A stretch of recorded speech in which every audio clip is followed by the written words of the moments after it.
तर 10 दिवसांच्या गणपती बाप्पांच्या विसर्जनासाठी माहीम येथील समुद्रकिनारी महानगरपालिकेकडून मोठी जय्यत तयारी सुरू करण्यात आली आहे। बाप्पाच्या विसर्जनाला कोणत्याही प्रकारचा कालबोट लागू नये यासाठी पोलीस बंदोबस्त सुद्धा मोठ्या प्रमाणात तैनात असणार आहे।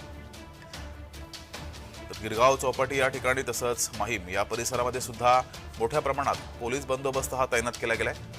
विसर्जनाच्या वेळेस कोणताही अनुचित प्रकार घडू नये यासाठी ही जय्यत तयारी केली गेली आहे। ही दृश्य आपण पाहतोय।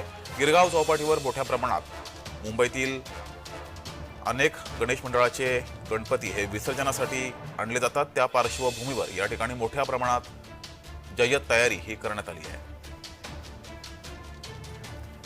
तर माहीम येथील समुद्र किनाऱ्यावरील तयारीचा आढावा घेतलाय आमचे प्रतिनिधी अनिल सावरे यांनी। पाहूयात। 7 तारखेला गणपती बाप्पा यांचं आगमन मोठ्या उत्साहात वाजत गाजत झालेलं आपल्याला पाहायला मिळालं।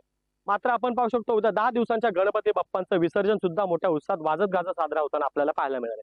सध्या आपण आहोत माहीम येथील समुद्र किनारी। आपण पाहू शकतो माहीम येथील समुद्र किनारी बाप्पांच्या विसर्जनासाठी जी मोठी जय्यत तयारी होताना आपल्याला पाहायला मिळते। कधी पाहायचं झालं तर उद्या बाप्पांच्या विसर्जनासाठी जे भाविक येणार आहेत त्यांना कोणत्याही प्रकारचा गालबोट लागू नये यासाठी पोलीस नियंत्रण निगराणी कक्ष येथे उभारण्यात आलेला आपल्याला पाहायला मिळते। कधी बाप्पांच्या विसर्जनासाठी जे भाविक येणार आहेत त्यांना कोणत्याही प्रकारची जीवितहानी झाल्यास महानगरपालिकेकडून आपण पाहू शकतो प्रथम उपचार केंद्र हे सुद्धा इथे उभारण्यात आलेले आपल्याला पाहायला मिळतं। एकंदरीत पाहायचं झालं तर महानगरपालिकेकडून आपण स्वागत कक्ष असेल, नियंत्रण कक्ष असेल, याचा कक्ष सुद्धा इथे उभारण्यात आलेला एकंदरीत पाहायला मिळतं।